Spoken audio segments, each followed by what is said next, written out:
আসলে চোর মাচায় চোর, কমিশন চোর তাই চোর মাচাচ্ছে। মানে এই ভোট চোর প্রধানমন্ত্রী, মানুষের রায় কেমন, পেছনের দরজা দিয়ে পালাবে। আর কমিশন যে ভোট চোর সেটা রাহুল গান্ধী প্রমাণ করে দিয়েছেন, এবং রাহুল গান্ধী হাইড্রোজেন বোমা ফাটিয়ে দিয়েছেন বলেই আজকে নরেন্দ্র মোদী থেকে শুরু করে অনুরাগ ঠাকুর ঠকঠক করে কাঁপছে। অবশ্যই সেই কমিশন সেই গণতন্ত্রকে হত্যা করতে লেগে গেছে।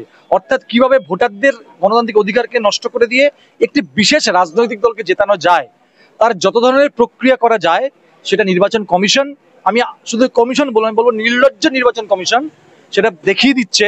এবং সেই দেখানোটা রাহুল গান্ধী প্রমাণ করে দিচ্ছেন যে এই নির্বাচন কমিশন গণতন্ত্র লুট করছে, এই নির্বাচন কমিশন ভোট লুটের কারিগর। কিছু বলতে হবে না। আপনি বলছেন রাহুল গান্ধী ক্ষমা চাইবে, রাহুল গান্ধী প্রথম প্রেস কনফারেন্স পর কিন্তু ক্ষমা চাইনি, বরং নির্বাচন কমিশনকে চোখে আঙুল দিয়ে দেখিয়ে দিয়েছে যে নির্বাচন কমিশনের যে তিনজন মানে যারা কমিশনার আছেন তারা ভোট লুটের কারিগর, তারা গণতন্ত্রকে নয় গণতন্ত্র হত্যাকারীদের পাশে দাঁড়িয়ে নির্লজ্জের মতো মানুষের রায়কে চুরি করছে।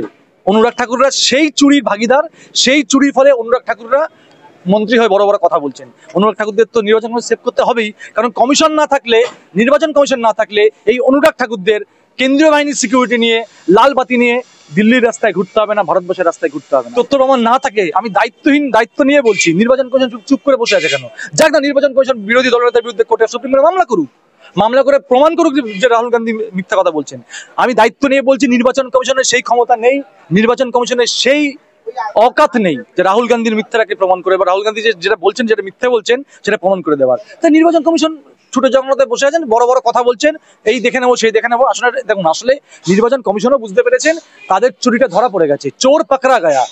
চোর পাকড়া যখন গেছে তখন চোরের যে সাংঘাত দরকার, এই অনুরাগ ঠাকুরের হচ্ছে চোরেদের সাংঘাত। তাই তারা বলছে গণতন্ত্রকে হত্যা করা হচ্ছে। আসলে অনুরাগ ঠাকুর ভয় পাচ্ছেন, যেভাবে মানুষ এগিয়ে আসছে, যেভাবে রাহুল গান্ধী একের পর এক বোম ফাটাচ্ছেন, তাতে 29-এ হয়তো নির্বাচন কমিশন ভোট চুরিটা করতে পারবে না। আর ভোট চুরি করতে না পারলে প্রধানমন্ত্রীও হওয়া হবে না, নরেন্দ্র মোদীর প্রধানমন্ত্রীও হওয়া হয় না, অনুরাগ ঠাকুরের লাল বাতি নিয়ে ঘোরা হবে না। যে পশ্চিমবঙ্গ সহ মানে পশ্চিম ভারতবর্ষে নির্বাচন কমিশনের হাতে ভারতবর্ষের গণতন্ত্র কতটা আনসেফ, কতটা অসুরক্ষিত, সেটা রাহুল গান্ধী পরপর দুটো প্রেস কনফারেন্স করে বুঝিয়ে দিয়েছেন যে ভারতবর্ষের গণতন্ত্র কমিশনের হাতে, নির্বাচন কমিশন যারা কাস্টোডিয়ান অফ ডেমোক্রেসি, যারা কাস্টোডিয়ান অফ ইলেকশন, সেই কাস্টোডিয়ান অফ ইলেকশন কমিশনের হাতে নির্বাচন কতটা আনসেফ, কতটা অসুরক্ষিত। আপনি যারা ভোট দেবো 26-এ, তাদের কিন্তু ভাবতে হবে যে আমি সত্যি যে দলকে ভোট দিয়ে থাকি আমার ভোটটা সুরক্ষিত কিনা। পর দুটো সাংবাদিক সম্মেলন করে চোখে আঙ্গুল দিয়ে দেখিয়ে দিয়েছেন, প্রমাণ দিয়ে দেখিয়ে দিয়েছেন কিভাবে নির্লজ্জের মতো নির্বাচন কমিশন, যারা custodian of democracy, custodian of election, তারা কিভাবে ভোট চুরি করছে, যারা কিভাবে ভোট চোরদের সাক্ষী হিসাবে কাজ করছে। লজ্জা উচিত কমিশনের, যে কমিশনকে বিশ্বাস করে আপনি সাধারণ মানুষ, যারা আমাদের শেষ সম্বল, শেষ অধিকার হচ্ছে ভোট দান, আমাদের অধিকার হচ্ছে নির্বাচন, সেই নির্বাচনটাকে প্রহসনে পরিণত করছে এই নির্বাচন কমিশন। এবং কি এক জ্ঞানেশ কুমার নাকি, তিনি এখন কি জ্ঞানদা কুমার হয়ে গেছেন। জ্ঞানদা কুমার জ্ঞানের কথা বলছেন, কিন্তু রাহুল গান্ধীর অভিযোগকে খারিজ করার অধিকার বা সেই ক্ষমতা মানে জ্ঞানদা কুমারের নেই, জ্ঞানেশ কুমারেরও নেই। কিন্তু রাহুল গান্ধী তাহলে কেন শপথ দিচ্ছে না, কেন রাহুল গান্ধী কোর্টে যাচ্ছে না, কেন আদালতে দ্বারস্থ হচ্ছে না? রাহুল গান্ধীর হাতে যদি এত প্রমাণ থাকে, রাহুল গান্ধী যদি প্রমাণ করে থাকে ভোট ডিলিট হয়েছে, ভোট যুক্ত করা হয়েছে, চুরি করেছে নির্বাচন কমিশন, জ্ঞানেশ কুমার এর পিছনে রয়েছে, বিজেপি এর সুবিধা নিচ্ছে, তাহলে রাহুল গান্ধী কেন আদালতের দ্বারস্থ হচ্ছে না? মানুষও তো এই প্রশ্ন করবে, বিজেপি এই প্রশ্ন অলরেডি তুলেছে। আমি বললাম দুর্জয় চোর, দুর্জয় চরিত্রহীন, দুর্জয় ধর্ষণ করেছে, দুর্জয়দের ধর্ষণকারীরা প্রমাণ করার দায়িত্ব কার? দুর্জয়ের মানানিত দুর্জয়ের হচ্ছে, আমার তো হচ্ছে না। দুর্জয় যে ক্লিন চিট কে দেবে? দুর্জয় তো দেবে। দুর্জয় তো কোর্টে গিয়ে প্রমাণ করবে যে না, আমি সুমন গাঙ্গুলির বিরুদ্ধে ব্যবস্থা মানে আমি মামলা করে সুমন গাঙ্গুলি মিথ্যা কথা বলছি, এটা প্রমাণ করে দেবো, তাই তো? কমিশন প্রমাণ করুক না। আরে কমিশনের প্রমাণ করার দায়িত্ব, রাহুল গান্ধী আঙুল দিয়ে দেখিয়ে দিয়ে কমিশন চোর, কমিশন প্রমাণ করুক না। কমিশন আমি প্রথমেই বলেছিলাম রাহুল গান্ধী যাওয়ার দরকার নেই, কমিশন যাক না, কমিশন গিয়ে যাক না, তিনি বিরোধী দলনেতা, তো যাক না, বিরোধী দলের বিরুদ্ধে মামলা করা যায়, মামলা করুক না গিয়ে। মানে আপনারা চাইছেন যে রাহুল গান্ধীর বিরুদ্ধে একটা মামলা হোক, নির্বাচন কমিশনকে মান সম্মান নিয়ে টানাটানি চলছে, সেই জন্য রাহুল গান্ধীর বিরুদ্ধে নির্বাচন কমিশন মামলা করুক, এটা আপনি কংগ্রেসের মুখপাত্র হিসেবে চাইছেন? আসলে চোর মাচায় চোর, কমিশন চোর তাই চোর মাচাচ্ছে। রাহুল গান্ধী মানুষের মধ্যে আছেন, রাহুল গান্ধী মানুষের আদালতে প্রমাণ করে দিচ্ছেন নির্বাচন কমিশন চোর। তার জন্য সুপ্রিম কোর্টে হাই করে যাওয়ার দরকার নেই, সেটা কমিশন যাক, সেটা বিজেপি যাক, রাহুল গান্ধী মানুষের আদালতে, যে আদালতে দাঁড়িয়ে রাহুল গান্ধী আজকে এলওপি, যে আদালতে দাঁড়িয়ে আমি বড় বড় কথা বলছি, যে আদালতে দাঁড়িয়ে প্রধানমন্ত্রী নরেন্দ্র মোদী প্রধানমন্ত্রী, যে আদালতে দাঁড়িয়ে ওই অনুরাগ ঠাকুর কেন্দ্রের মন্ত্রী, সেই জনতার আদালতে রাহুল গান্ধী প্রমাণ করে দিয়েছেন মানে চুনাও আয়োগ চোর হ্যাঁ। রাহুল গান্ধী প্রমাণ করে দিয়েছেন গদ্দি চোর, ভোট চোর গদ্দি চোর।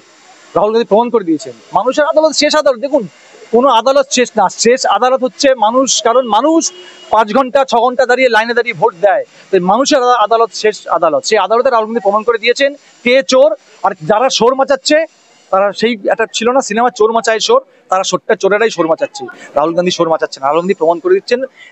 আরো বোমা আসবে, অপেক্ষা করুন, আরো বোমা আসবে, শুধু এই বোমা না, আরো বোমা আসবে, আরো বোমা। এই চোর কমিশন বুঝে যাবে মোদীকে বাঁচাতে গেলে কমিশনের মুখ লুকাতে হবে, লজ্জায় মুখ লুকাতে হবে কমিশনের। কারণ আমাদের প্রধানমন্ত্রী ভোট চুরি করে প্রধানমন্ত্রী হয়েছেন, তার 56 ইঞ্চি ছাতি নয়, তিনি ভোট চুরি করে তার ছাতি এখন 18 ইঞ্চি হয়ে গেছে। একটা ভোট চোর প্রধানমন্ত্রীকে বাঁচাতে কমিশনকে মুখ লুকাতে হবে। আপনি অপেক্ষা করুন, 29-এ নির্বাচন আসুক, দেখবেন এই ভোট চোর প্রধানমন্ত্রী মানুষের রায় কেমন, পেছনের দরজা দিয়ে পালাবে। আর কমিশনকে মুখ লুকাতে হবে। আমি দায়িত্ব নিয়ে বলে গেলাম, আমাদের নেতা রাহুল গান্ধী প্রমাণ করে দিচ্ছেন মানুষের আদালতে, কোনো সুপ্রিম কোর্ট হাইকোর্ট দরকার নেই, মানুষের আদালতে প্রমাণ করছেন। এবার তারা সৎ না অসৎ সেটা প্রমাণ করার দায়িত্ব তাদের, তারা যাক না, তারা মামলা করুক। তার মানে অনুরাগ ঠাকুর স্বীকার করছেন যে ভারতবর্ষের বুকে অরাজক পরিস্থিতি আছে, তাই তাদের এত ভয়। তারা স্বীকার করলেন, ভালো, আমি অনুরাগ ঠাকুরকে ধন্যবাদ জানাই। উনি স্বীকার করলেন যে ভারতবর্ষের পরিস্থিতি এমন যে ভারতবর্ষে জেনজিরা মাথা তুলে দাঁড়াতে পারে এবং প্রধানমন্ত্রী নামক যে ভোটচোর প্রধানমন্ত্রী নরেন্দ্র মোদী আছে তাকে সিংহাসন থেকে উৎখাত করতে পারেন। রাহুল গান্ধী কোনো মিথ্যা প্রচার করছেন না, রাহুল গান্ধী প্রচার করে দিচ্ছেন, রাহুল গান্ধী তো প্রমাণ দিচ্ছেন। রাহুল গান্ধী প্রমাণ দিয়ে শুধু তাই নয়, আজকে নির্বাচন কমিশন বলেছিল না এফিডেভিট জমা দিতে, একটু খোঁজ নিয়ে দেখুন। আজ থেকে 3 বছর 4 বছর আগে যিনি এখন সমাজবাদী পার্টির নেতা অখিলেশ যাদব, তিনি 4টে এফিডেভিট কমিশনকে জমা দিয়েছিলেন, জমা দিয়ে বলেছিলেন আমি এফিডেভিট জমা দিলাম, ভোট চুরি হয়েছে, আপনি এবার তদন্ত করুন। কমিশন কেন তদন্ত করেনি? কেন তদন্ত করেনি? আসলে কমিশনে বুঝতে পারছে যে চুরি ধরা পড়ে গেছে, সিন্দুক খুলে গেছে, প্যান্ডোরার বাক্স বেরিয়ে গেছে, কমিশন চোর ধরা পড়ে গেছে। সেই চোরের দয়ায় প্রধানমন্ত্রী আরেক চোর প্রধানমন্ত্রী হয়েছে, সেটা ধরা পড়ে গেছে। তার জন্য অনুরাগ ঠাকুর ভয় পাচ্ছেন, ভয় পেয়ে এখন জেনজি ভয় পাচ্ছে। রাহুল গান্ধী কেন যুবকদের কথা বলছেন? কারণ ভারতবর্ষের যুবকরা খেতে পাচ্ছে না, অথচ প্রধানমন্ত্রীর জন্মদিন পালন হচ্ছে কোটি কোটি টাকা খরচা করে। লজ্জা করেন প্রধানমন্ত্রী, তিনি কি এমন মহান, তিনি কি মানে ভারতের স্বাধীনতা সংগ্রামী? তার জীবনপঞ্জি কেন মানে আমাদের ভারতীয় জাদুঘরে দেখাতে হবে? সিবিএসসি কে নির্দেশ দেওয়া হয়েছে যে পৃষ্ঠা ভরে প্রধানমন্ত্রীর জীবনপঞ্জি পড়াতে, কেন? তিনি কে এমন মহান?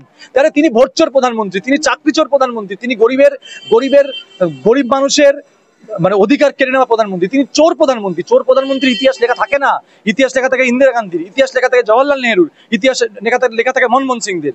চোর প্রধানমন্ত্রীর ইতিহাস লেখা থাকে না। আর তার জন্য এই অনুরাগ ঠাকুররা ভয় পাচ্ছেন, বাই চান্স যদি জেনজিরা জেগে যায়। আমি আবার বলছি, রাহুল গান্ধী রিপ্রেজেন্ট করছে যুবকদের, রাহুল গান্ধী রিপ্রেজেন্ট করছে আমার আপনার মতো মানুষদেরকে, যারা দারিদ্র সীমা নিচে চলে যাচ্ছে, যাদের চাকরি নেই, যাদের আয় নেই, যাদের বেঁচে থাকার অধিকারটুকু নরেন্দ্র মোদী সরকার কেড়ে নিচ্ছে। সেই যুবকদেরকে বলছে আপনারা সজাগ হন, সজাগ হয়ে দেখুন আপনাদের অধিকার, আপনাদের যে সর্বশ্রেষ্ঠ অধিকার ভোটের অধিকার, সেই ভোটের অধিকারকে কিভাবে কমিশন জ্ঞানেশ কুমার এবং জ্ঞানদা কুমারের নেতৃত্বে আরো যে বাকি যারা আছে, যে জ্ঞানদা কুমাররা কিভাবে প্রধানমন্ত্রীর নির্দেশে সেই জ্ঞানদা কুমাররা ভোট চুরি করছে, সেটাকেই ভয় পাচ্ছেন। আমি আবার বললাম, অনুরাগ ঠাকুর স্বীকার করলেন যে ভারতবর্ষের বুকে অরাজক পরিস্থিতি আছে, তাই জেনজিরা মাথা তুলে দাঁড়াতে পারে, তাই রাহুল গান্ধীকে মিথ্যে প্রমাণ করো। আমি বলছি চিন্তার কোনো কারণ নেই, মানুষ জাগছে, জেনজিরা জাগছে, সাধারণ মানুষ জাগছে, খেটে খাওয়া মানুষ জাগছে, আর ততই এই অনুরাগ ঠাকুররা ভয়তে থরথর করে কাঁপছেন।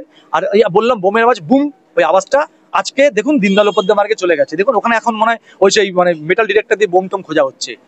বেশি দিন সময় নেই, সময় ঘনিয়ে এসে মোদীর প্রধানমন্ত্রী 75 বছর হয়ে গেছে, আর মনে হয় কষ্ট করতে হবে না আরএসএস কে, নেক্সট টাইম প্রধানমন্ত্রী হিসেবে নরেন্দ্র মোদীকে দেশের মানুষ চাইছে না। এরপরে কি দাদা বেনারস আসতে চলেছে হাইড্রোজেন বোমার? না, রাহুল গান্ধী বললেন যে এখন শুধু প্রস্তুতিটা চলছে, একটু সাজানো গোছানো চলছে, আরো এরপরে প্রেজেন্টেশন হবে, আরো সাংবাদিক সম্মেলন হবে, এই বার্তা রাহুল গান্ধী দিয়েছেন। তাহলে কোথাও গিয়ে কি এরপরে বেনারসটা হবে? না, বেনারসে তো রাহুল গান্ধী আগেই বলেছেন, বেনারসে তো প্রধানমন্ত্রী ভোট চুরি করেছে। ভোটচোর প্রধানমন্ত্রী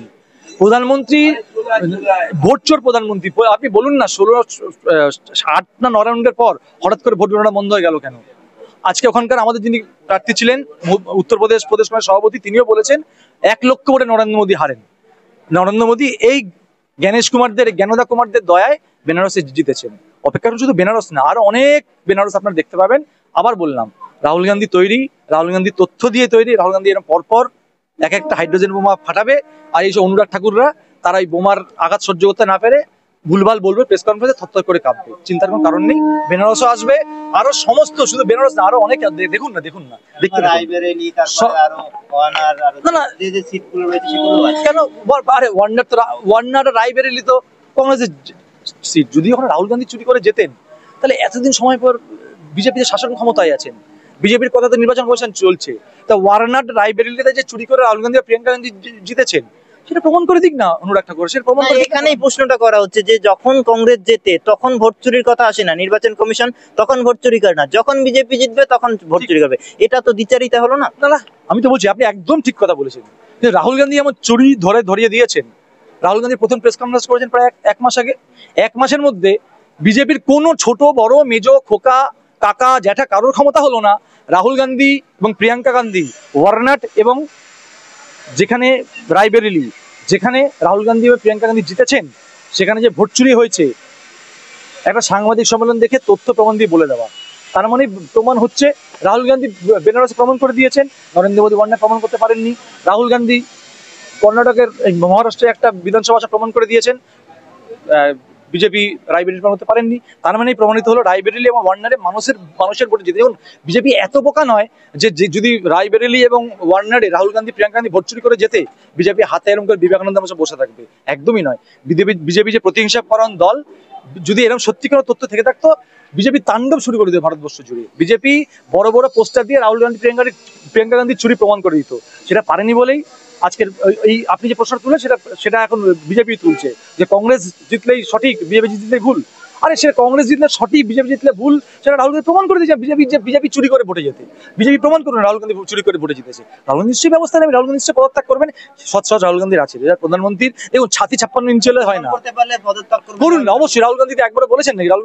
রাহুল গান্ধী ডিসঅনেস্ট নয়, রাহুল গান্ধী অনেস্ট। রাহুল গান্ধী যা যা কথা রাখেন তাই কথা রাখেন। রাহুল গান্ধী পাঞ্জাবে কথা দিয়েছিলেন একটা বাচ্চা ছেলেকে, 6 বছরের ছেলেকে সাইকেল দেবেন, কালকে সাইকেলটা পৌঁছে গেছে। রাহুল গান্ধী কথা দিয়েছিলেন মাউন্টেন ম্যানের বাড়িটা বানিয়ে দেবেন, খোঁজ নিয়ে দেখুন রাহুল গান্ধী বাড়িটা বানিয়ে দিয়েছেন। রাহুল গান্ধী কথা দিয়েছিলেন দিল্লিতে যে ধর্ষিতা ছিলেন তার ভাইকে পাইলট বানাবেন, রাহুল গান্ধী পাইলট বানিয়ে দিয়েছেন। রাহুল গান্ধী কথা দিয়েছিলেন জাতি বিন্যাস বিধান পার্লামেন্টে পাশ করাবেন, করিয়ে দিয়েছেন।